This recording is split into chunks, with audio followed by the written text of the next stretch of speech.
I recently made the final edits to a novel that I'll be releasing later in the year. And in this video, I'm going to show you every single edit that I made and why I made it. Now, I can't promise it's going to be the most exciting video in the world, but I do think it will be valuable. Writing is a very solitary thing, and we don't always get to see exactly how other writers do it.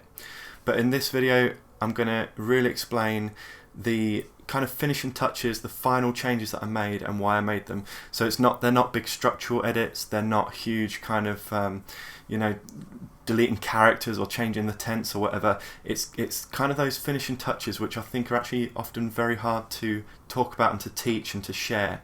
So hopefully you find it useful. Let's go. Okay, so I'm going to start at the beginning of the book and go all the way to the end, which means that there's going to be some random stuff in there. It's not going to be, this is a section all to do with dialogue, this is a section all to do with description. It's going to be whatever I changed, that's what I changed, and we'll see what it was. Don't worry if you can't make any sense of the story, I wouldn't expect you to. We're just going to do it on a sentence by sentence level.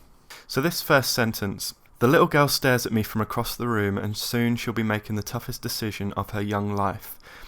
Now, I wanted this little section to have a little bit more rhythm, so instead of just what'll it be, bad thing number 1 or bad thing number 2, take your pick, little girl, I wanted just that little bit extra rhythm, so I wanted it to say, what'll it be, little girl, bad thing number 1 or bad thing number 2, take your pick, little girl. And just by having that repetition, it almost creates it's almost a bit sing-songy, almost like a chorus in a song, which really works well for this scene because the person who's speaking does often speak in that kind of rhythmic, poetic almost way.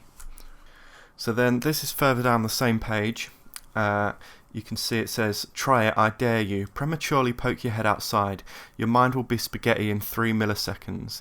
And again, I just wanted a little bit more repetition, so I just added I dare you again. Particularly for this opening section, I think it really helps to create a little bit of intrigue, and just by that is quite strange to repeat the phrase I dare you, and that's what I want. I want a sort of unworldly feel to it. And then this next change, the playing bit, I actually decided not to go ahead with. This is the same chapter. I don't invent the choice. Between you and me, this is the least favourite part of my job. You might have noticed I actually read that wrong. It says, between you and me, this is my least favourite part of my job.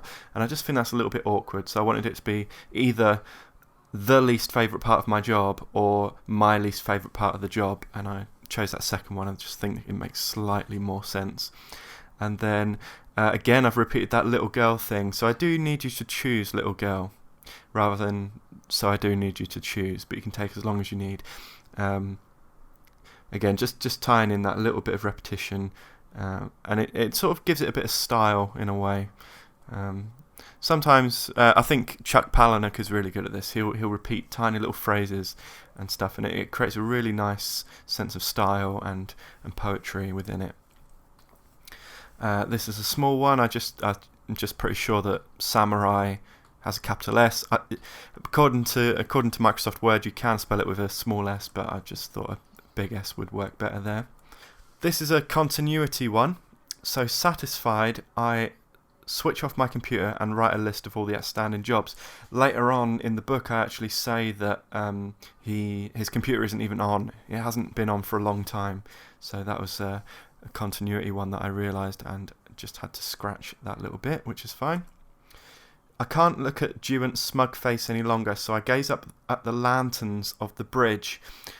I don't think that's really clear. A lot of this is going to be to do with clarity, and I don't think lanterns of the bridge really makes sense.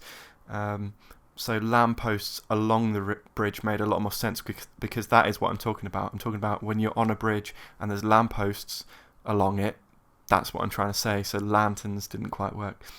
And then further down, not taking my eyes from the gargantuan beast as it heaves past us. This is just one where sometimes it helps to pick a slightly more specific word, and it brings things to life a little bit more in the reader's mind. So instead of just moves, which is a very neutral, bland word, heaves, I think, gave a bit more of a sense of weight, which is really that's really suitable for this particular bit. Again, this is sort of a continuity error, but this is one of those things where you write the first draft and you're not entirely sure maybe exactly what you're writing, and then when you go back, there's tiny little bits that don't quite make sense with what you actually have written. So it says, if he kills you, you can always join the manglers, which sort of suggests that in this world, even if you die, you're not fully dead for whatever reason. And when I wrote that, it just sort of came out. I didn't have any big plan behind it. But after finishing the book, after finishing writing it, it doesn't really make sense. I think in this world, when you're dead, you're dead. And although it sounds quite magical, I was really tempted to keep it because I want all these magical, strange little bits. When you suggest that your characters can't die, that takes a little bit of the danger out of everything, because, you know, even if he's dead, he can always join the manglers. I don't want that. I want you to know that if this character dies, he is dead, and therefore every single dangerous event in his life is actually dangerous. She mimed zipping her mouth closed and throwing away the key. She folded her arms again. I think I just wanted a little bit extra here. So it was that she just mimed zipping her mouth closed and folded her arms, but I wanted it to be quite playful. I like the idea of someone miming zipping their mouth closed and throwing away the key. I think it's quite cute, and I think these two characters have a very cute relationship, and it's quite nice. I think it just adds a little something. And then this is probably just a bit of clarity. You're going to fall pregnant, I said, and it's my baby. That's quite a strange thing for someone to say. You know, you're telling someone else that they're going to fall pregnant. So just to not have any doubt in the reader's mind, I wanted them to know exactly who's speaking. And I'm sure they probably would know who was speaking, but what sort of happens is, if you have too many of these tiny little moments where the reader has to pause for even a quarter of a second to think, right, who's speaking here, you can sort of end up with something a bit clunky, and often it's just better to just clarify a little bit. I don't like to have too many he said, she said, I said. I'm reading Hunger Games at the moment, and every single line of dialogue, even a paragraph of dialogue, will have he said at the end of it. And I just think, if you don't know who said it after reading that whole big paragraph of dialogue, then, you know, maybe you need to rewrite that little bit. I do like the Hunger Games, but that is one little pet peeve. In your life, one of two things will happen. Either you'll have 2 children, each born with a life-threatening illness, or you'll have 3 children who will get abducted. Probably just a bit of clarity here. I like the word either, because immediately the first word of the sentence suggests a decision, and it just adds a little extra bit of punch. I think if by not having the word either, you don't necessarily know instantly that he is now going to... He says one of 2 things will happen, but you don't necessarily know that he's about to tell you what those 2 things are. But by adding the word either, you do know instantly, right, he's going to tell me what they are now. When you see a big arrow like this, that means that I just wanted to nudge it up to the same line. In fact, I've made 2 sentences into one sentence there. She shook her head, laughing to herself, muttering under her breath. I quite like the rhythm of that, actually. She shook her head, laughing to herself, muttering under her breath. Just rolls off the tongue. I think it works better as one sentence. Some of this, I appreciate that you don't know what the story is. Some of this isn't going to necessarily make sense. But she says, I hope when I go back I do remember. And I just wanted the reader to know exactly what she's saying that she wants to remember. And so I just added being here. Bad things happen in life, Daisy. Today I'm letting you choose what it is. And I think that was just a less clunky way and a more clear way of saying what it said before. You won't need the toilet. You can see what I've crossed out there. That's a small one, but as I got to know this character through the course of writing the book, he doesn't really swear very much. He's quite childish in many ways, and I don't think he would say what it says there, even though it's, you know, quite tame. And then please, illness or abduction. That could work as without the question mark, because he's just stating two options, but I prefer it as a question. It's a bit more personal. Well, this has been great fun. I've really enjoyed myself. I felt that I do like that line of dialogue. She's being sarcastic in the context of the scene, and I think that'll work better in a different place, and I think actually in this particular scene it's not needed. It's just an extra line. I slammed my head against the wall. When I read this, it made sense to move that down a little bit. You can see it says, in the choice chamber there are no right or wrong decisions, but she'd made the wrong one, and it's all very internal monologue.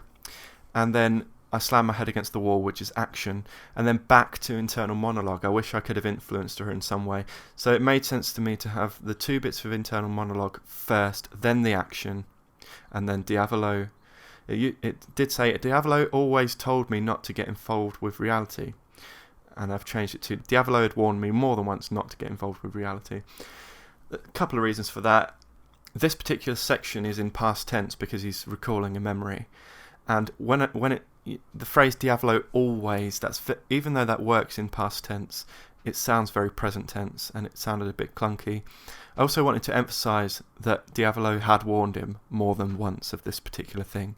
So, especially separated by those commas, had warned me more than once. I think it emphasises it nicely. Master of Illusion, Maker of Mischief. These are titles that the main character is giving to someone else, so it made sense to put them in capitals. He's a few thousand years old, but looks 40. I'm not entirely sure why I changed this. I just do think it sounds better and a bit more, bit stranger maybe. Maybe he's a few thousand years older than me. It sounds like a strange thing to say about someone in a good way. I quite like it, rather than just tying it in to himself rather than just describing that he's a few thousand years old.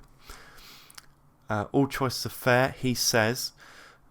I didn't think that was necessary. I think it's quite clear in the context of the scene who says that, so I'd rather take it out. When I underline something, that normally means that I want to make it italic. It's not always easy to, when you're scribbling on a piece of paper, you could just put the word italics, I suppose, but I know that if I underline it, that's my code for put it in italics. And the reason I'm putting that in italics is because he's sort of quoting something there. I haven't been working for thousands of years for you to come along, swap everything around and ruin it now, have I? I like adding that as a question. This particular character, as I got to know him across the course of writing the book, does speak in questions quite a lot. It's just one of his little quirks, and that one seemed like it needed to be a question. Diavolo takes his hat off and lays it on the desk. I think that's called a dangling preposition. They're not particularly important, but I think takes off his hat just felt a bit better in that circumstance. This is a strange one. Staring up at us from the card is the Saviour Jesus Christ 33. That's the age that Jesus supposedly died, and then I've put this 50 for Michael Jackson as well. Just a strange thing. You'd have to read the book, I guess, but it just added a bit more context. I crossed out the words I've lost because I think that's obvious given the scene. It hurts me to have to do this, Diavolo says. That I think is needed because it's been a while, it's been a few lines since anybody said anything, so I want it to be really clear who's saying it. And then obviously I don't need Diavolo leans towards me across his desk. I've just put he because he's just said something. This little section is actually reused from an old book that I wrote that never got published, and I really liked it and I wanted to use it in this story. So a lot of it was the whole book was in past tense, and so there's a few straggling bits of past tense there. So stepped became step, turned became turn, said became say. I can't believe how many I missed because I got, some of them. So this was a change which I decided not to make. So I won't go too much into that. She feels my clothes.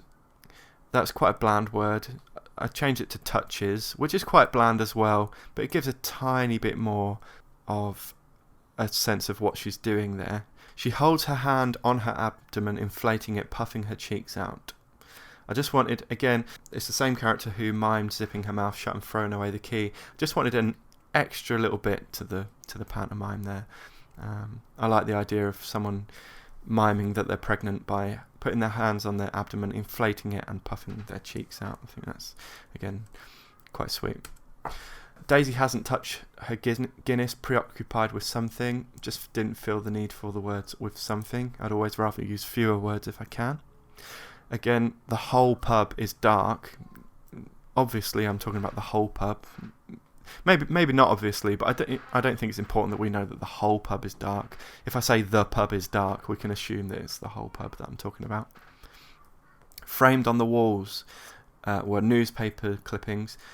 Sometimes I do like a good dash instead of a word. It just adds a little bit of rhythm. So instead of framed on the walls were newspaper clippings, just framed on the walls, newspaper clippings. That's just personal preference. And again, didn't becomes don't. On the stage stands a man. That's just a typo. It just said stand. Daisy joins them. I don't. I've seen better. I've crossed out the word shows there. Just probably felt a bit clunky. Some of these, I don't even necessarily know exactly why I made them, but just in the spur of the moment, reading the whole scene through, it felt like I needed to cross that out. Just reading the sentence on its own feels fine, but maybe I use the word show a bit further up, and therefore it just feels a bit repetitive. He wouldn't get a word in edgeways. And God, I needed to sleep. So this is actually a really long sentence, and I wanted to join it to the next sentence and make it just a little bit longer. So it says, my grandfather had a doormat that said welcome to the madhouse, which wasn't far from the truth by the end, and I thought that if Hanoi tried to speak to his spirit, he wouldn't get a word in edgeways, and God, I need to sleep. And I think by just making that one continuous run-on sentence, it really does emphasise that he needs to sleep. His brain is just fried, and speaking in these stream of consciousness sentences. And then, I don't know, maybe that would be better. Maybe if, and then John interrupts. Now, John Hanoi continues, rudely interrupting my thoughts. And if he is rudely interrupting the character's thoughts, then I want to show that by adding a little sentence that isn't finished, and it just ends with a dash. The snow drifts around the lamps of the London street like fireflies, and I breathe into my scarf to stay warm. It did say I hunch my shoulders to stay warm, and I think that's fine, except I used that exact same phrase a few pages previous, and I didn't want to repeat it. I'm actually a real stickler for that. I certainly don't like to use the same phrase more than once in a book, and I don't even really like to use the same word. I know that sounds ridiculous. Obviously, some words you're going to have to repeat, but if it's quite a specific word, like fireflies, for example, I don't really want to use that again, because it's like, is this right? I've got no other ways of describing something. Fireflies is fine once, but, don't keep saying it. That's just personal preference again. Hanging my legs over the edge of the bed, I yawn at the floor, a big, indulgent yawn. I just wanted to draw that out a little bit longer.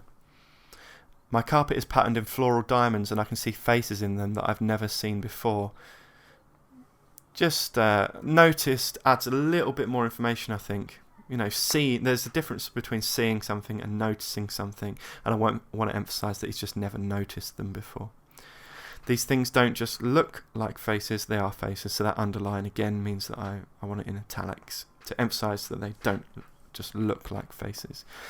Wood grain, I've put one word. I wanted to check if it is one word or not. I can't remember what the answer is, but I would have made that change if it is one word.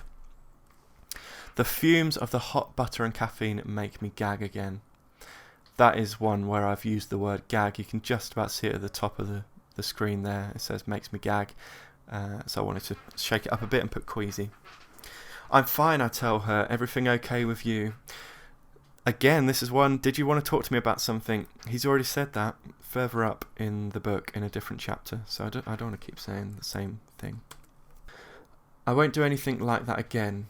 I've changed it to I won't drag you to something like that again. So, just to give a little bit of context, Daisy, who is the main character's ex-girlfriend, takes the main character to a sort of psychic show. And she feels a bit bad after it because he doesn't want to go. So she says, she originally said, I won't do anything like that again. I changed it because I think that sounds a bit too harsh. It sounds like she's done the worst thing in the world by taking him there. I won't do anything like that again. I just wanted it to be a bit softer. I won't drag you to something like that again.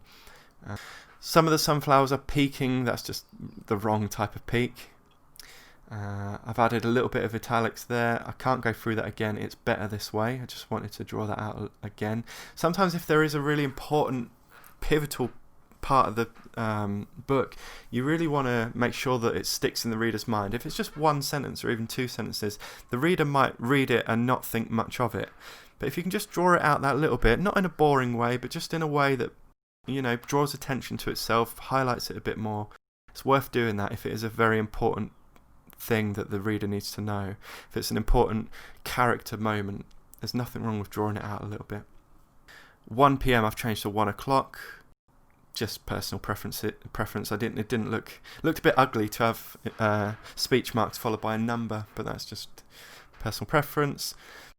I know they can still hear me, but I'm sick of their staring. Again, this is such a small thing that's personal preference, but I didn't like the sound of their staring. It just sounded a bit clunky, their stare. So I just changed to the staring, and I think it rolls off the tongue a bit better.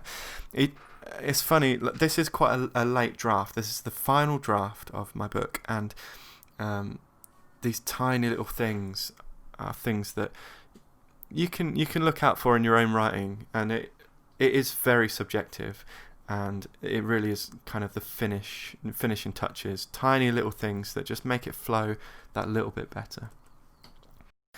I look at my reflection.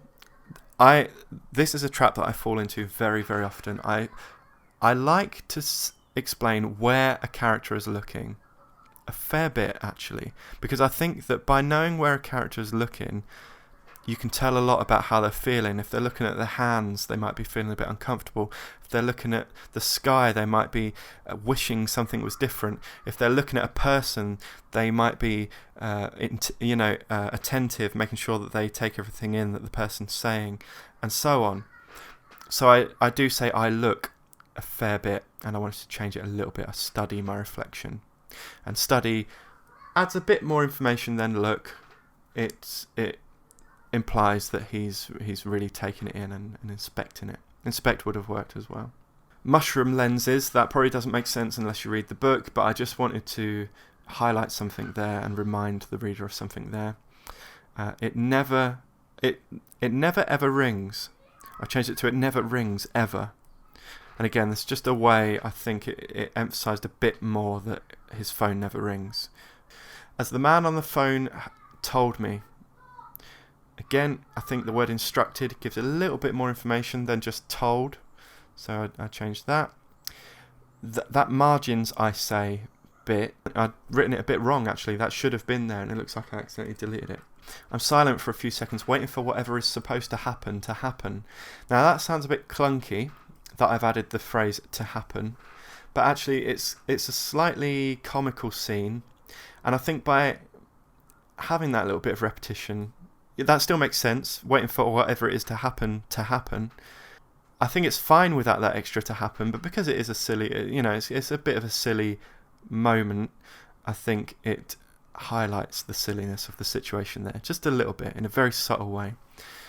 Similarly, this yeah please decaf skinny mocha latte, I've actually hyphenated the whole thing, because I'm trying to highlight that this is quite a complicated coffee order that this person's putting in. Decaf skinny mocha latte with an extra shot and extra whip, but no chocolate on the whip.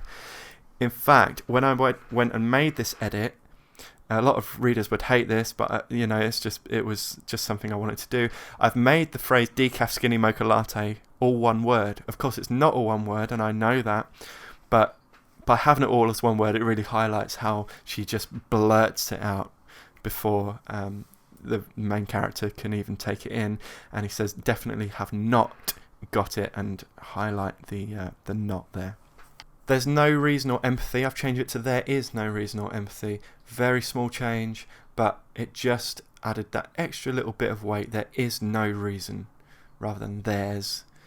Sometimes when people want to put a bit of gravity behind what they're saying, they don't use, these sorts of abbreviations.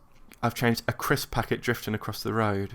I've changed it to it's a crisp packet drifting across the road because let me read it. A little rustling noise and a light scrape, a crisp packet drifting across the road. I want the reader to know that the little rustling noise and the light scrape is the crisp packet that's drifting across the road. It's not that there's a little rustling noise and a light scrape and a crisp packet drifting across the road. The noise is the crisp packet. So it's the crisp packet drifting across the road. And then I've taken that second it's out, a packet of Cheetos. This must seem so strange when you haven't read the story. Why am I talking about coffee and a crisp packet and a packet of Cheetos and all this stuff? But I promise it is quite a crazy book, and in the context of the book it makes sense. And I've added jive walking there as well, just to make that scene a bit sillier. It's not a comedy book. It's a fantasy book, a contemporary fantasy book set in London and various other places, fantasy places. But it is quite silly, which is what I want, and it's comical. It's not laugh out loud hilarious. I don't really want to be writing that. I think that's often a bit forced, and I certainly couldn't do it. I couldn't pull it off. But that doesn't mean it can't be a bit silly and tongue in cheek, which it certainly is that. Surely I'm not supposed to rummage through the bin. I have a quick peek. Don't really know why I added that. I think peek implies that it's quick, sort of, but maybe again, if I read the whole scene, it'd probably make a lot more sense why I added the word quick there. Maybe a lot of the other stuff is happening slowly, so I want to emphasize that this is just a quick little bit. Mind giving me a nudge, hombre. I've underlined it, which means I want it to be in italics. In the document it is actually in italics, so I didn't need to change that. I knock. I've changed that to I hesitate, then knock, just to add a tiny little bit of a pause to that, a little bit of suspense. It's a very small bit of suspense, but there's a technique called micro tension, which is sort of it's these kinds of things, just adding that little bit of tension. The small panel of metal slides open and a pair of eyes appear from the other side. That might sound like it makes sense on first reading. A pair of eyes appear. A pair of eyes appear, because you would say that eyes appear, but it's the pair of eyes that are appearing, so it does actually need to be a pair of eyes appears, because you would say a pair appears. You might disagree with that, but I think that is grammatically correct if you look that up. Good luck in there, crazy cat. Italics. It must sound so strange if you haven't read the book, which at the point of recording this no one has, apart from a few close friends. I head inside, down a long dark red corridor. I just wanted to add a little bit extra, like an artery, and into the beating heart of a large dining lounge. The place is painted red. I had to change it from black to red because I've said that it's like an artery, and I just felt like it needed that little bit of extra description. And I've put so this is the filth rather than this is the filth, because he has actually heard of the filth before, so it made sense to just add the word so there. There's a few bits going on here. So our main character is very underdressed in this place, and so I wanted to put even Psycho is wearing his collar and little black dicky bow, because Psycho is a chimp. I wanted to emphasise that, he's a chimp and even he's better dressed than me. I've changed it to chimpanzee. I think that's because I used the word chimp further up, and I just wanted to shake it up a little bit. And then because I've added the word even there, I don't need it here, even while I was at work. So just at work I was underdressed. Here I feel like scum. And then I've crossed out sitting at the tables. It was sitting at the tables, everyone is dressed in shirts, suits and robes. I think it's just easier to just say everyone sits in shirts and suits and robes. In the context of the scene, I think that's clear enough. The waiter is wearing a tux and a cowl. Most people know what a cowl is, but a lot of it's not a word I'm very familiar with. I don't really know why I put it. I don't want the reader to have to pause and think about exactly what a cowl is, but everybody knows what a hood is, and I thought that it just, even though cowl is quite a cool word, hood it's not overly important that we need to know it's a cow, so I just wanted it to be hood. You perch in Eli's air. That should be hair. That's just a typo. Giant landscape paintings with chunky gold frames. I've taken out the word landscape. Again, I think it's partly because you don't need to know that they're landscape paintings. When I say landscape, I meant in the context of the scene, forests and mountains and stuff. I don't think it's particularly important that you know what's on the paintings. And also the word landscape could mean that they're laying the long edge horizontally. That's what we say when we say something's portrait or landscape. I don't want the reader to even have to pause for a fraction of a second to think about exactly what I mean by the word landscape. So take it out, forget it. When I put two lines like that, that means I want to break it onto two separate lines. This is a weird one, actually. This is actually an aesthetic thing. I'm a designer. That's one of the things that I do. And I don't like that really long sentence, that really long line, followed by a bunch of shorter lines. I'd rather have them all short, so I wanted to break that up. Just a very silly, aesthetic, superficial thing, but I do like to make the page look nice, because I think it's more, on a psychological level, it's easier to digest for the reader. Well, I say, I'm hoping you've had a change of heart about what I asked you. Was mind, I've changed to heart. I don't really know why. I think change of heart, obviously it's appealing more to emotion than thought. I just like the word heart more than mind, I think, because you can see a heart. I don't know what it was, it just felt right, to be honest. I'm hoping you'll let me change Daisy's decision. I think I used the word change. Well, I've used it there, haven't I? Change of heart. So I didn't want to use the word change again, so just alter felt better. Because you already gave me the answer, and I don't think I've ever seen you change your mind about anything. Again, well, actually, that's probably why I changed it to change of heart, because I've used change of mind there. And I've changed it from something to anything. I think anything carries a little bit more weight. Like literally anything in the world, rather than just something, it could be one thing. I wanted it to be quite a, not particularly powerful sentence, but that packs a little bit more punch. It's like a creme brulee with added iron. I've changed it to extra iron. Really don't know why. Added is fine, but I guess it just felt right at the time. I normally go with my gut on that sort of thing, and even if I go to make these changes in my document, I see how I feel at the time. Maybe I will stick with the change, or maybe I won't. I think in that case, sometimes I just go with my gut and I think, well, if I changed it at the time, then it's probably right, because I'm reading it within the context of the whole scene. I drink some more of my drink, deciding at last to relax, rather than just and decide to relax. This is another one of those ones where I want to just draw it out a little bit.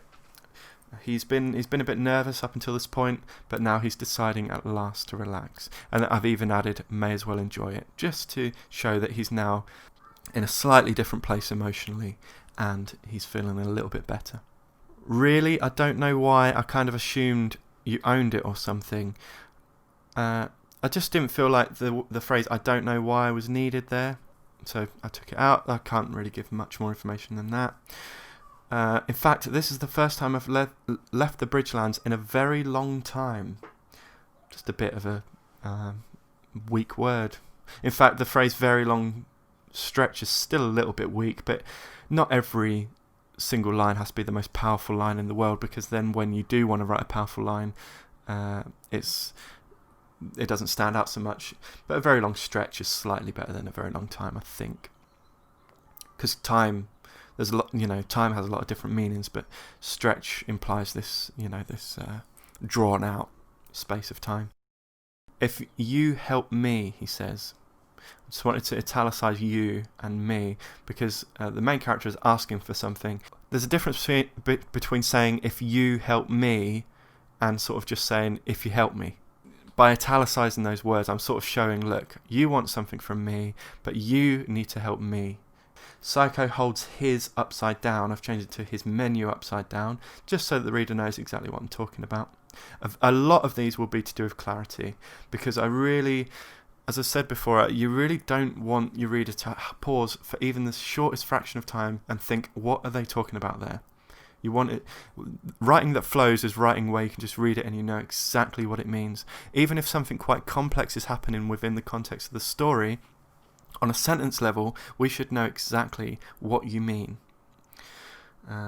So then I've crossed out the word menu there because it's a bit more obvious now what I'm talking about. He's good looking, but he looks burnt out. So that should have been present tense rather than past. But also, he's good looking, but he looks. That's a bit clunky. Maybe I'll go back and change that. Don't like the word look twice. As I said, that's one of my weaknesses. The word look. Diavolo always assures me it's necessary. Again, it's present tense, so it doesn't quite make sense to say it was all necessary, even though he is actually talking about something that did happen in the past. So I'll be killing people. I've added that. I really want to emphasise. After writing, it's another one that I only realised after writing the whole book that who this character is, and he would definitely protest at the idea of killing people. So I wanted to draw that out, add that extra little bit of speech.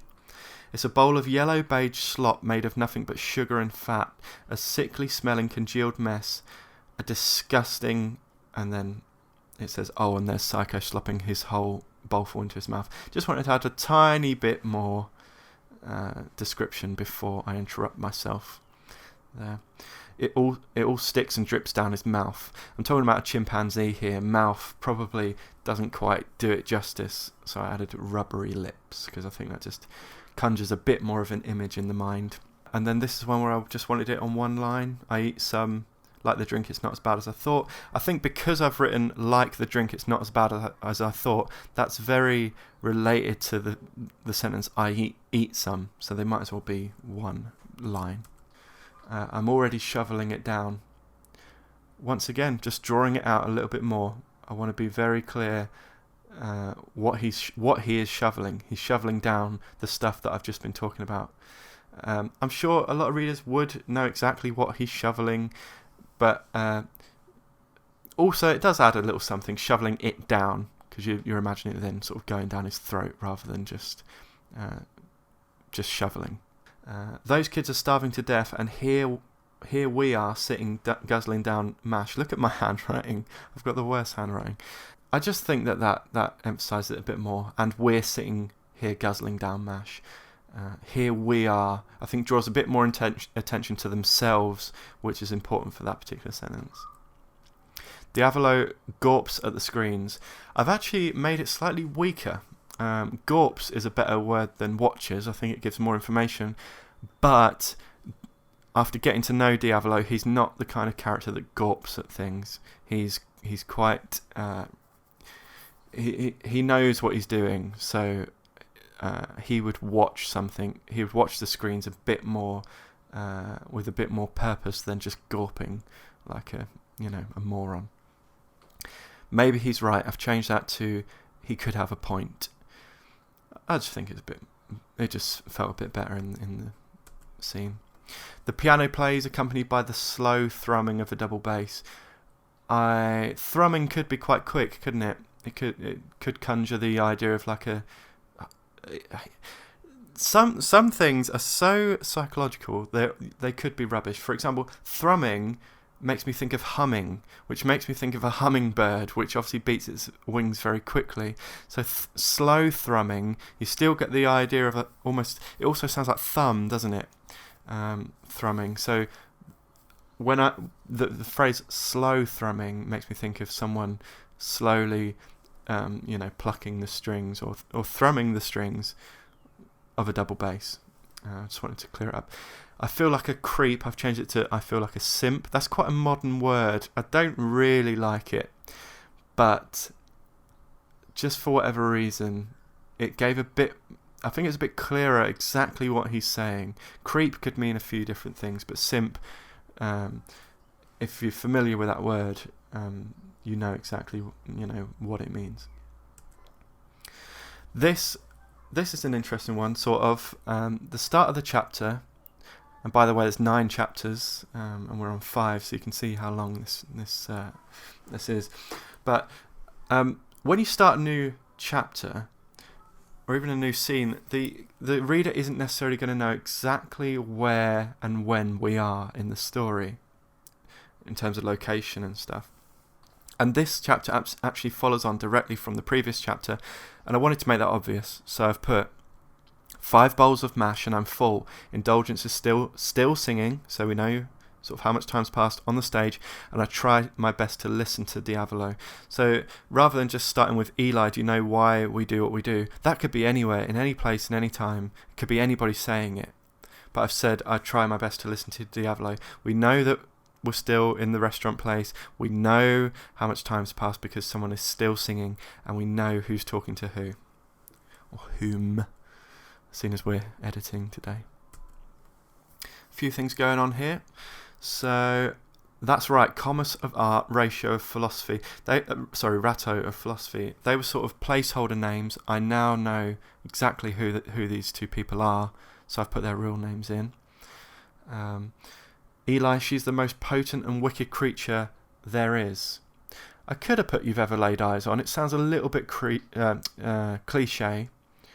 And also, if you say that someone's the most wicked creature you've ever laid eyes on, that implies that there are other more wicked creatures, but you just haven't laid eyes on them. But by saying the most potent and wicked creature there is, that's saying something a lot more. That's saying that she is literally the most potent and wicked creature, in existence. More powerful than I'll ever be, more powerful than I could ever hope to be. I think that says more powerful than I'll ever be. Now that's sort of saying she's more powerful than I'll ever be, but maybe I could hope to be that powerful. But he's literally saying she's more powerful than he could even hope to be, which is, it's even more extreme. Why are you telling me all this? I think telling is a bit weak. Why are you letting me in on all this? Almost like it's a secret. What? I'm not meeting her after all the stuff you said. After everything you just said, because he has literally just said it, so all that stuff you said, that could apply to any time, but the stuff you just said, we know what he means. Can't risk it. Who knows what else you'd change while you're there? This is too important. Indulgence slinks off the stage down the steps. Slinks off the stage, that could mean she's exiting through one of the stage exits, but I want people to know that she's coming down the little steps into the audience. And then brushing people's shoulders with her hands, and boa. I've already used the word boa further up, so feathers just gives a little different take on it. So very often I'll write the word more in capital letters, and that means, expand on this. What are you talking about? What can we draw this out a little bit? I can't think of anything right off the top of my head. I can't fit it on this page, but go into it a bit more. How does he feel? And then just a little bit more context. He's dizzy, so let's go into that a bit more. Let's add a paragraph maybe, or just a sentence about how he feels. Back to the stage, I've put back towards the stage. So, there is a difference between to and towards. To means she's reached the stage already. Towards means that she's on her way there, and that just worked a bit more. It's a bit slower. So, Diavolo says, watching her. I've put so the ringmaster says, watching her. Sometimes I feel like I repeat characters' names too much, so that's just a nice little way of shaking it up a tiny bit. We all have a choice, he says. He says out, it's obvious he's the one who's saying it. I've crossed this whole bit out, which is unusual for this late in the stage. I recognise his words from somewhere but can't place them. It doesn't matter, he's right, I'm not the same as I was before. That sounds a bit naff to me. It sounds it's quite repetitive, it's just saying the same thing over and over, but sometimes a bit more of a punch to just simplify it and say, being a changer takes its toll, and that sort of says everything that I need to say. Okay, I say it, I'll do it, I'll sink the Titanic. Once again, I want to be very clear about what I'm saying to the reader. I'll do it. It's probably quite obvious what it means, but I want to be very clear, because it's so important. Sinking the Titanic isn't a small deal. I want to be very clear. I'll do it, I'll sink the Titanic. Deceive me, he says, and Psycho here will eat your face. Got it. I want the reader to know that the main character, he already knows exactly how dangerous this person is. He doesn't need to say got it, like he's surprised and kind of subservient. He just says, I don't doubt it. He knows exactly what he's dealing with here. A raven-haired Jabberwock ready to devour me. I wanted to add the word me, make it a bit more personal, make it a bit more direct to the main character. Devour could mean she's going to devour anything or anyone, but me, those two letters, I think, add something. And if it adds something of value, then do it. If it doesn't, take it out. It's 10-1. That's a continuity error. She said her appointment earlier in the book was 1 o'clock. Do you remember I changed it from 1 p.m? So 10-2, he would be very late. So that doesn't really make sense. Change it to 1 o'clock. If I don't reach, and this is another very important bit of the story, if I don't reach her, I've put an asterisk. If she has the abortion, this will all have been for nothing. I want to really be clear what he means by what he's trying to do here. He's trying to stop this person from having an abortion. And just to give a bit more context, his girlfriend is his ex-girlfriend. They've decided to have an abortion because they're not together, and they just don't think that they would be great parents, and it's just going to be too hard. They had another kid who died in the past. He knows for a fact that the kid is going to be born with this terminal illness as well. I should have said that at the start. She's going to be born with a terminal illness, but now he's got this chance to save this kid. So he actually wants to stop his ex-girlfriend from having the abortion. So we'll see about that, I think. I've just put it in italics. And then it's obvious that he's thinking it if it's in italics. Windows melt, turning into 1,000 eyes watching me. Don't really need turning into. Windows melt, 1,000 eyes watching me. It's quite a weird little paragraph, so I want it to be a bit more poetic, and we don't necessarily need the clunkiness of turning into. And I want it to add a bit more weirdness. A taxi passes. I consider hailing it, but that'd only take longer, and the taxi stretches into a big, long, yellow Chinese dragon. Hopefully you can see that that's quite strange, and I just wanted to add another beat.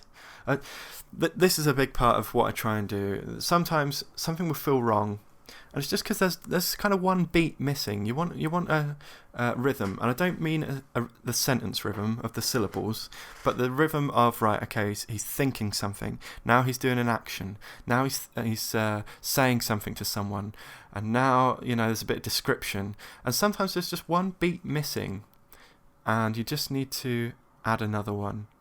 Then it flows a bit better for whatever reason. I can't even specifically say why, because it's different all the time, but sometimes you just think, right, I need one beat there where he's thinking something to himself, or I need one beat there where I describe what it looks like outside the window, just to separate these two little bits. And that's I quite like that part of it, the magic of making it really flow nicely. I sit on one of the blue plastic chairs instead of waiting room chairs. This might sound like a strange choice to make, because blue plastic, do we really need to know it was blue plastic? Surely it's much more important to say it was one of the waiting room chairs. The reason I've changed it is because we already know we're in the waiting room. Hopefully I've made that clear enough. Not to you, but to the reader. In this scene, it should be pretty clear that we're in a waiting room. I've said blue plastic chairs because in a minute he's going to stand up, and I want the reader to remember that he was sitting down in the first place. So just by putting blue plastic, even if it's just a flash in their head, the colour and the material, they'll remember when he stands up that he was sitting down. Otherwise, when he stands up, you might sort of almost forget that he sat on a chair and think, hold on, he's standing up. Did he sit down? Oh yeah, one of the waiting room chairs. But by putting blue plastic chair, hopefully it's just that tiny bit more memorable. These are really small things. That's an extra space, which I wanted to delete. Urine sloshes inside. I've put yellow pea sloshes inside. Not really happy with that either. It's a bit gross, but I don't think he'd say urine. He's not a doctor. He would probably say yellow pea. He'd probably just say pea, but if we're going to say pea, that's which is gross. Let's just make it a little bit more gross. Get up, she says, rising to her feet. Get up, you idiot. The reason I don't want rising to her feet is because she's not sitting down. That's a continuity error. And get up, you idiot, I think shows their sort of lovable relationship where they can call each other names and it doesn't matter. We stand outside the clinic. It's obvious we know we're in a clinic. Take it out. We stand outside under the porch thing, out of the rain. What's this? In the morning, I eat some lenses. So in this story, you can eat mushrooms, and they're called lenses. And I wanted to make it clear. I wanted the reader to know that when I say lenses, he's eating mushrooms, and it wasn't clear, but I've made it clear earlier in the story, so I don't need this extra bit where it says mushrooms before my shower. And then by the time I've finished breakfast, I changed it to by the time I've showered, I can feel them weaving their magic. It just felt right that it was a shower and not breakfast. Just a very small thing, just for whatever reason. Oh, it's because he's sitting on his bed. You can see I've put Eli sitting on his bed. He lives in a hotel, so it seems weird that he would go down, have breakfast, then come back up. It makes more sense that he would shower and then sit on his bed. You perch on Eli's knee. I've put you perched on his knee. Don't need Eli's. We know it's Eli. And he's just said, "Good morning, Akbar." I realise that these strange italic things with those strange symbols will probably be weird to you because you haven't read the book. Or maybe you have by the time you watch this. Ghost trains dip in and out of the building beneath arches and over gangways. It's just clarity again. Enormous green eyes, antennae, mandibles. Sometimes when I'm listing something, I don't like to put the and. I like to just put the list. Enormous green eyes, antennae, mandibles. I think it just sometimes adds a bit more style to it. Just a silly aesthetic thing, but I just like it. And I mean it, for staring at me is a giant mound of festering elephant shit. I said earlier that he doesn't really swear, but he's a bit angry in this scene, so maybe he would. And I've changed a giant mound to the most enormous mound. I want to really emphasise how big this pile of, well, I might as well say it now, shit is.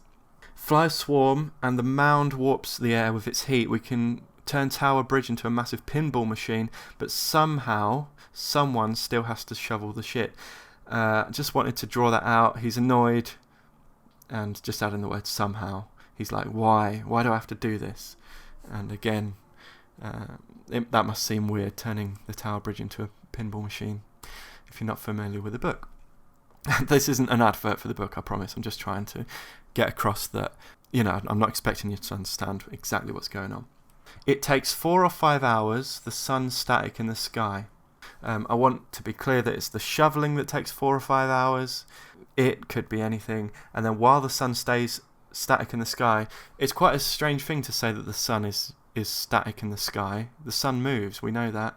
So I wanted to draw it out a little bit while the sun stays static in the sky. Because in this particular place it does. Psycho flashes me a gummy smile.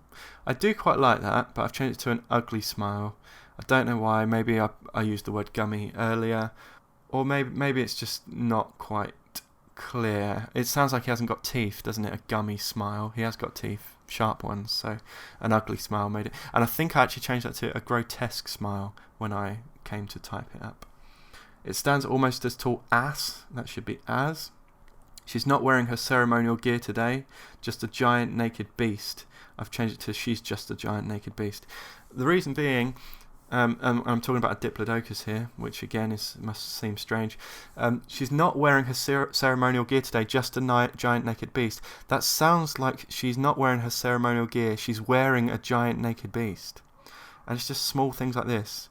She's not wearing her ceremonial gear today, she's just a giant naked beast. That's what I'm trying to say. Not that she's wearing a giant naked beast instead of her ceremonial gear, which it could mean. It could seem like it means that for a split second if you're not careful. Those two lines mean I want to drop that onto the next line. It's Duant the Mangler. I keep saying Duant the Mangler, Duant the Mangler. I don't mind that kind of repetition, but it's nice to just... Now, we understand that he's Duant the Mangler, so I'm just going to call him Duant. And there, a stone's throw away. I've changed that because... Earlier up, I say a diplodocus is neck length away or something like that. So a stone's throw then seems pretty weak. So just right beside me. What do you want? I call to them. So originally, before I crossed those bits out, she's quite far away. But so calling doesn't make sense. I just changed it to I say. drop that onto the next line. There were times when I'd wonder if the Bridgelands, the Bewilderness, Diavolo were all in my head, but it's this place, reality, that's the illusion. I want to put this in italics. Hopefully you can see how it's... the word this is such a wishy-washy, rubbish word. It's a word that we just use all the time. It doesn't really conjure any particular thoughts in our mind. But it's important in this sentence. So I wanted to make it stand out by italicising it. That bit is a name, so I wanted it in italics. And again, I think in the document it is in italics, and it just didn't print in italics for some reason. Tukyu's basement is a dump, to put it politely, is a hoarder, hoarding stuff from just about every era of humanity's history and future. Now, our main character is actually a time traveller, and if you travel through time, it doesn't really make sense to say history and future, does it? If you really think about it, because if you can go anywhere in the timeline, what does it mean to say something that it is history or something is future? It doesn't really make sense, does it? There's no present because you can go anywhere. Anywhere you go is the present. So history and future didn't make sense. I've put timeline. And then masks, vases, paintings, clothes, armour, machines. I wanted to add machines to suggest a little bit of, most of these sounds like quite old things. Masks, vases, paintings, clothes and armour. Machines sounds a little bit more modern. So I wanted to emphasise that it's not just old stuff, it's new stuff that he hoards. Tukyu scuttles away behind some piles of boxes and papers, and I trail him instead of follow him. I've used the word follow earlier up, and trail I think adds a little bit of something as well. Trail sounds like he's pretty close. To me it does anyway. He stands up, abandoning the coffee table, and pushes himself between two sofas. That's just a typo. I've added a little bit of dialogue here. I wanted these two characters. Tukyu speaks in riddles quite a lot, so I wanted to add a little bit extra. So that's all that's doing. It's just a bit of extra dialogue to make it a bit stranger. And an exclamation mark there, quite rare, but it felt necessary on that particular bit. Yeah, so I've just changed a bit of dialogue there just to make it a bit more interesting, I think. Again, just adding a bit more dialogue. I think because I got to know this character a little bit as well, I sort of learnt a bit more about how he would speak, so I added a bit more. Yep, that's all just dialogue changes. He sniffs, so it was he stows the lint safely in his left eye socket. It's now he sniffs the lint, then stows it safely in his left eye socket. Just wanted it to be a bit weirder. Just changing, again, the way that he speaks. Above the newspaper, a patched and framed top hat almost touching the ceiling. Just made slightly more sense, I think, than touches. You hop over to an envelope. This is one where, he doesn't necessarily know it's a letter. Could be a bill, could be anything. It could be a card. Makes much more sense to say envelope because he hasn't opened it. He doesn't know it's a letter. So I open the envelope, a letter, rather than just I open the letter. Shaping and reshaping the terrain until we get it right instead of landscape. I think I used landscape earlier up. The landscape, right, this bit it's a bit of exposition. I'm explaining something, I'm telling something to the reader, which is a bit of it's not a no-no, sometimes you have to do it, but, don't do it too much. But, so I've put the landscape ends with cliffs, the extinction of the human race, but with every change we make, we aim to extend that distance. That's what Diavolo tells me. So I've added that because suddenly that's not just a bit of exposition, because I've tied it to a character and I've made it personal to a character. I'm not just explaining how this world works. I'm saying that this is how this character has told me the world works, which is something subtly different and subtly more interesting. You are always much more grounded when you're taking them, don't you think? They might benefit you. So I've put it because she's talking about medication. So saying it, I think, makes more sense to medication because medication isn't a plural. If she was saying pills, then taking them makes more sense, but taking it makes more sense, I think, when we're talking about medication as a whole. Maybe you can even come to the antenatal classes with me. So this is an interesting one, I think, sort of from a character point of view. She says, maybe you can come to the antenatal classes with me. But this character understands that actually, because of the context, that is actually quite a big ask. So I've changed it to can even come to the antenatal classes with me. Like it's a stretch. That is quite a big thing to ask. He slumps himself in his captain's chair, and I sit at the other side of the desk. I've just changed it to he slumps himself in his captain's chair, I sit at the other side of the desk. Again, just a rhythm thing, just a personal preference thing. Maybe I've used the word and. Oh, yeah, you can see I used the word and in the previous sentence. I don't like too many sentences that follow the exact same structure. We sit in Diavolo's carriage and he's drunk. He slumps himself in his captain's chair and I sit at the other side of the desk. It's something that you don't always pick up on, but I'd rather those two sentences be structured slightly differently, and the dash helps with that. His lion's face watches me swaying. It's a tatty old mask held together with rags and staples, the mane all fraying and moth-eaten. It was its mane all fraying and moth-eating, but because I've just said staples and rags, I don't want that weird thing where you just think, right, when you say its mane, do you mean the staples' mane? Do you mean the rags' mane? Doesn't make sense. It's obviously the lion's mane, but that was one sentence ago. I'd rather say the mane, and then it sort of takes the ambiguity out of it. He takes it off, instead of he takes off the mask. We know it's a mask. We get it. The wolf licks its lips, and he lays the mask on his desk rather than his mask on the desk. Very small thing, but it just felt better that way. I'm still wearing mine, I've added. I mentioned earlier how this character speaks in questions quite a lot, so he's put, it's a good one, is it? Rather than, it's a good one. That just works for the character. The wolf-headed ringmaster stands up and stumbles over to the drinks globe. I wanted to say that he stands up because even though he's sitting down, but if he's sitting down and then stumbles over to the drinks globe, there's that tiny moment where... So is he still sitting down when he stumbles over to the drinks globe? Of course not, but just by putting he stands up and... For my personal preference, I prefer to just add that so we know. He presses... He lays a hand on the carriage wall, but he presses a hand to the carriage wall. I think conjures a bit more of an image. He's drunk, he's trying to keep balance, so he presses his hand, adds a bit more kind of weight to it. Diavolo falls back into his seat, bottle in one hand, 2 glasses in the other, careful not to spill anything. It was careful not to spill the full one. I don't want the reader to be worrying about, okay, wait a minute, so one of them's full, one of them's not full, but he's trying not to spill the full one. Just don't worry about it, he's trying not to spill anything.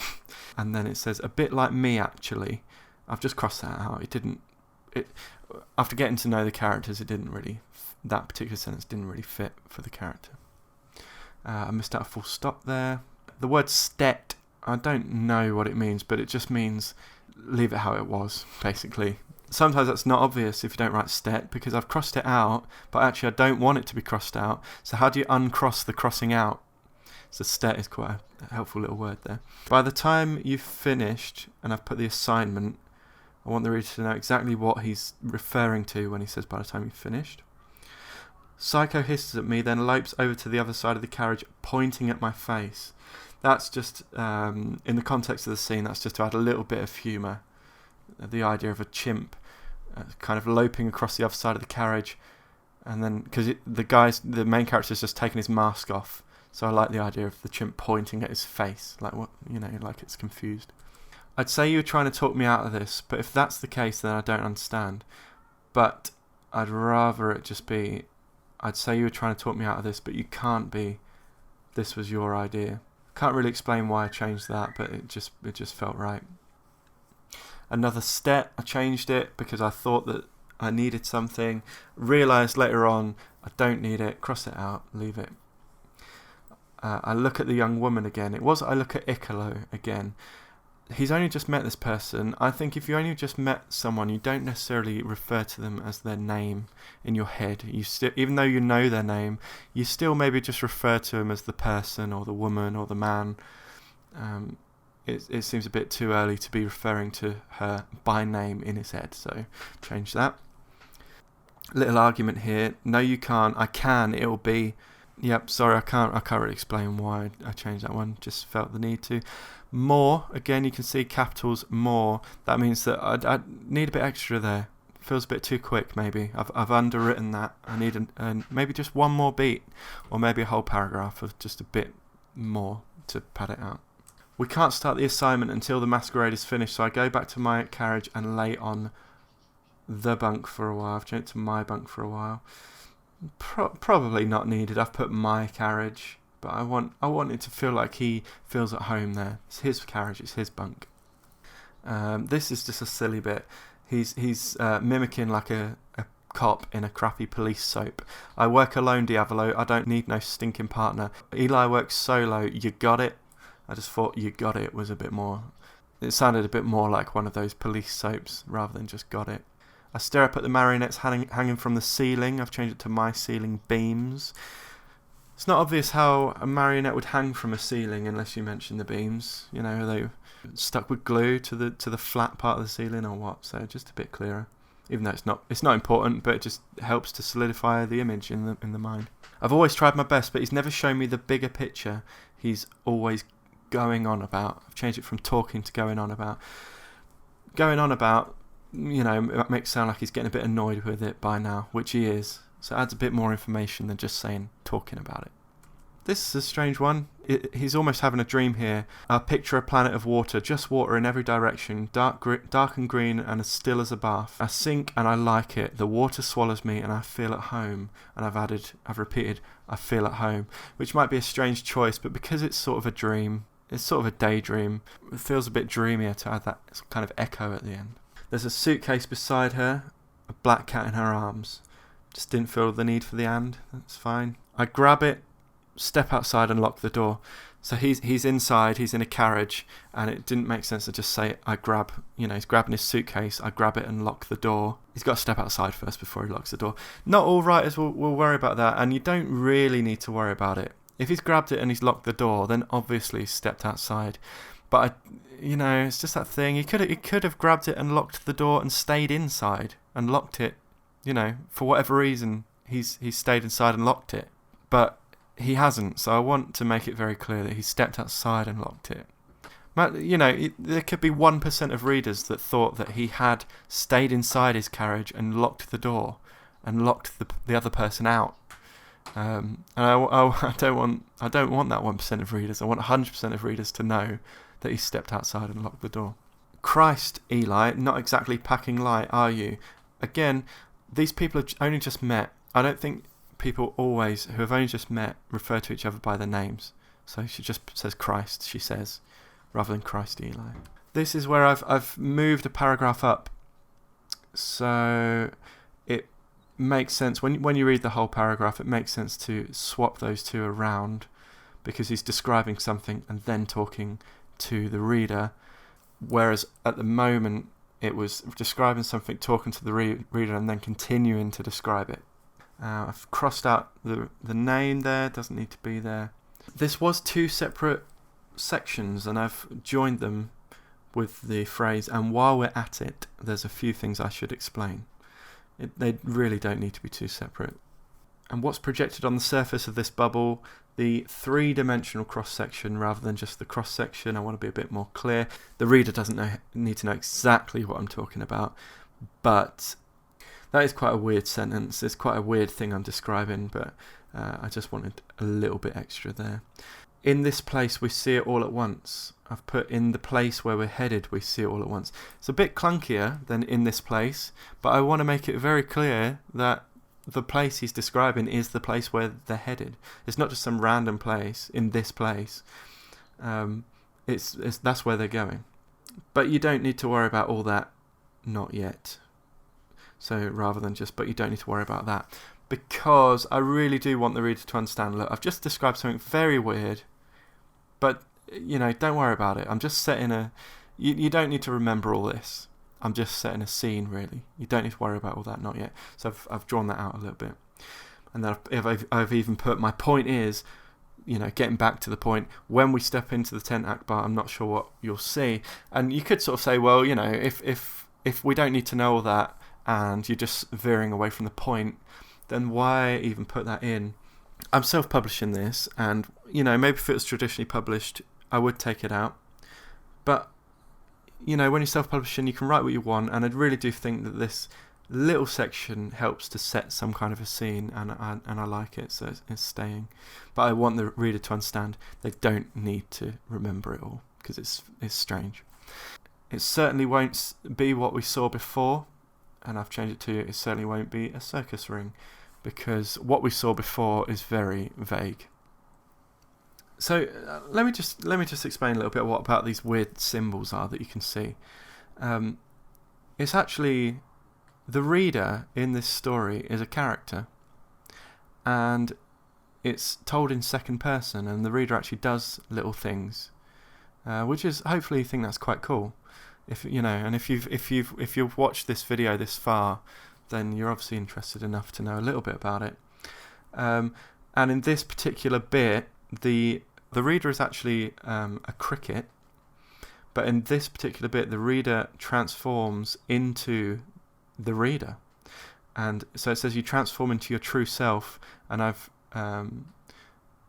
expanded on it, the one who's absorbing these words. I never actually say, by the way, you are the reader, you are in this book, you are a character in this book, and I never say that. I just kind of present it, and hopefully the reader thinks it's a bit of fun. But I want them to know that in this particular bit, they are transforming into themselves. That might seem really weird, but I promise, hopefully, within the book, it makes sense. We're past all the craziness. I've changed it to we're past the worst of it. If I call it craziness as the writer, I'm sort of saying, wow, look how crazy that was. I'm such a good writer, aren't I? Because that was crazy. I don't want to point out the fact that I was trying to make that a little bit crazy. So past the worst of it, which is fine. Okay, we're getting to a point now where there's going to be quite a lot of changes. So I'm just going to gloss over them. I edit and write normally in quite a linear fashion, which means that towards the end there are more and more bits that aren't edited as much.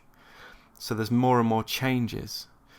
And I don't want to bore you, well done for sticking around this long, but I don't want to bore you by going through every single change that's left, because there are a lot.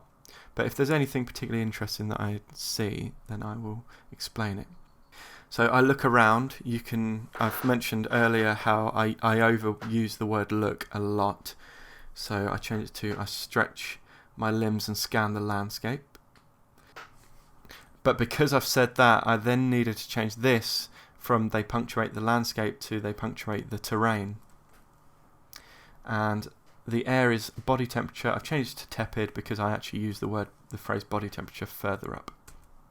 A bit of italics there. I take it you have a plan. A bit more accusing.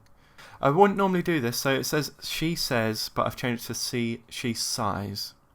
Normally, the advice is when you are learning writing in school, they say don't say said, say growled or bellowed or barked or whatever. And then as you get older, they say don't say all those things, just say said. The only time that I would not say said or says is when the character is saying something, but it's not necessarily obvious how they're saying it, because maybe it's something really short. So this is going to be a nightmare. Now, she could be saying that with fear. She could be saying that with anger.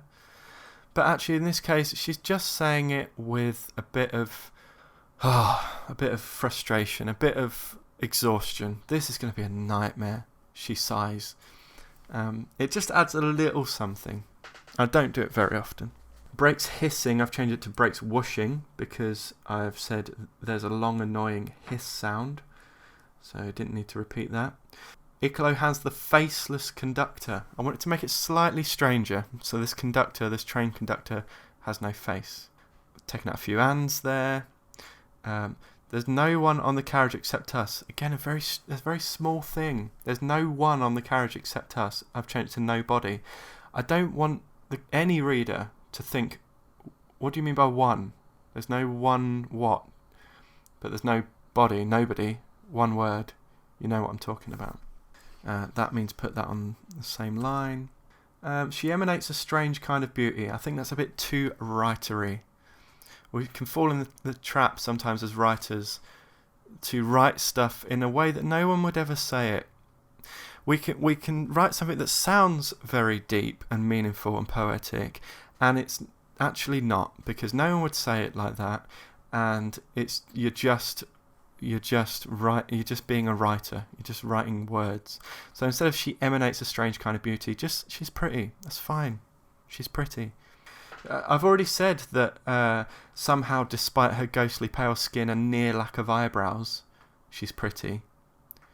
I don't need to say it's a strange kind of beauty, because I'm saying I've already said despite the ghostly pale skin and stuff. Like, you don't need to go over the top often. Lowering the dining tray and fanning her paperwork over it, rather than laying out her paperwork on it. Just think describes it a bit better exactly what she's done there. Some much needed sleep instead of some sleep. He's mentioned a couple of times that he's tired, so it's good to emphasise that this is some much needed sleep that he's about to get, and actually doesn't end up really getting. I'm so far from home. I've said change it to we're so far from home, because he is travelling with someone else. The faceless trolley guy. So apparently everybody on this train is faceless, which I think is quite cool. From the way it rolls off her tongue, I know I'm not the first changer she said that to. The reason I've added that is because she says, you'd use a battle axe to break a boiled egg, which I think is quite a poetic little bit. You've got some alliteration in there. Battle axe, break, boiled. Also the imagery of using a battle axe to break a boiled egg is quite, that wouldn't just roll off your tongue. So from the way it does roll off her tongue, I know I'm not the first changer she said that to. She's said that before to somebody. I eat my toffee crisp. I've changed it to chocolate as quietly as I can. Not because you can use brand names if you want, and I do use the phrase toffee crisp earlier up. I've changed it to chocolate because I don't want to keep saying toffee crisp. Depends what day you ask me. Today he's called Igor. I changed it from hey Igor to hello Igor. That's just a small thing. He's from London. I think hey is quite American. And an almost beautiful monolith in the desert. I've changed it to barren landscape because I've used the word desert quite a lot. I've also used the word landscape quite a lot, but hopefully not for a little while by the time you read that one. I've just added a little bit of description here. So it said past pillars of brick with little paintings of cornfields and shire horses, and I've added past hammered brass pans and pokers, a barometer, and then it continues past tall armchairs and barley twist lamps. I just wanted to add a little bit more there. They're actually inside a big teepee, but inside it's like a cottage. So I've also added square rooms that betray the outer structure, just in case there's any readers thinking, hang on, you said it's a teepee, so it's round, but why are they in these like cottage-like rooms? That's a mistake. It said I'm on the bridge of laughing. It meant verge. Changed the word little to squat. A little table could be a table that fits on your hand, but squat is like, a short, fat table. Indulgence raises a perfectly plucked eyebrow and begins to rock slowly in her rocking chair. I've changed it to proceeds with a question mark. I don't really like the word proceeds. I don't think many people say that. And in fact, I think when I changed it, it just says, Indulgence raises a perfectly plucked eyebrow and rocks slowly in her rocking chair, which is fine. She moves like smoke. I've changed to squid ink. I think it's a bit less of a cliche, a bit more interesting. This is a strange one. So, like a boa constrictor on prey, she's Car and I'm Mowgli in my scrappy loincloth. Maybe I felt that there wasn't enough little, imagery bits in this particular section, so I've added that. Sometimes you use the word now at the beginning of a sentence. Now I'm face to face with Icolo again. I could just say I'm face to face with Icolo again, which means exactly the same thing. But now is almost like it's crept up on him. It's like a slightly better way of saying suddenly. Don't like the word suddenly, but now is just a bit quicker, a bit punchier. You can see I've used the word looking again, so I've changed it to glancing just to shake it up. It's hard. There aren't many ways of saying looking. Glancing, peering. I do like the reader to know what they're looking at, because even though I could just describe the thing that they're looking at, I think the act of looking at something in particular gives information about what state of mind they're in. She sways my hand from side to side, a sweet and charming face watching me. Watching is just another way of saying looking, so I put attentive. A sweet and charming face, attentive. I just think that says a lot more. It's very specific about why she's watching him rather than just saying watching me. Well, there's a lot on this one. A lot of these, the reason I'm not going too much into all of these is because a lot of them are, they're the same reasons. I either want to be clearer about why about what I'm saying, so that means adding something, taking something away because it's just not necessary, changing something to make it more specific, and by being more specific, you're being more clear, and also, creating more of a vivid image in someone's mind. Changing something because I've already said something similar. I've already used like a similar word or phrase further up, and I want to shake it up a bit. Or just adding a little extra line just to emphasize it, draw it out. A lot of it is very much centered around clarity. Whether I'm adding something, taking it away, or changing it, I'm trying to be clear. I want it to flow. I want the reader to not have to worry. They're in a safe pair of hands. They're going to know exactly what I'm talking about, and they can just lap this writing up, like their favourite food. They can just enjoy it. They don't have to worry about. I don't want to be the sort of writing where you're just zoning out. You've read the paragraph 5 times and you're not taking it in. I want you to be really. I want you to just be able to slide through this text really easily, especially at this stage. In the later, this is the final draft. It's all about polishing it, making it as crystal clear as possible. And we're very much getting towards the end now. That's 9, chapter 9 of 9. So let's go through it and see what we've got. Elliot Smith and some Sufjan Stevens. I just wanted to give a little bit more context about what sort of thing Eli listens to. Even if you've never listened to Elliot Smith or Sufjan Stevens, there are going to be some people who have, and they're going to, if they like Elliot Smith or Sufjan Stevens, they're going to instantly know what kind of person our main character is. I've put, instead of some potentiam cards, a pack of potentiam cards. Again, just being a bit clearer. This is a mistake. I need so here. So I've put I need 2 here. A short-head spirit. I've changed to short-head sprite. I think that is more appropriate for the person that I'm describing. And then I've put I said, and then in italics, I said, do you want to play some cards? Because he didn't hear her the first time. So she's emphasising the word said. If you don't know what potentiam cards are, don't worry. Not many people outside of the Bridgelands do. It's another thing that I want to tell the reader. Look, don't worry that you don't know what these are. They're a made-up thing. And, maybe that doesn't need to be there, but it's the narrator talking to the reader, which is sometimes quite nice. In this bit, I'm actually explaining how these particular cards work. It's not particularly necessary for the story. Again, if I was traditionally publishing this, I would probably take it out, but I like it there. And so I changed only 2 cards share a first initial to only 2 cards share each first initial, because that makes it clearer how these cards work. I don't need I tell her. It's obvious who's talking. What did she want in return? I've changed to what did my sister want in return, because that's not necessarily obvious who she is. But then later on it says my sister, so I've changed that to she and she'd. While the tipsy muse collapses on her bed, I want it to be obvious that she's a little bit drunk, even though she's collapsing on her bed, and that's perhaps obvious. Tipsy just makes it a tiny bit more obvious. My life in London feels impossibly far away now. Again, like it's crept up on him, like he suddenly realised how impossibly far away his life feels. And I'm going to skip through a few of these.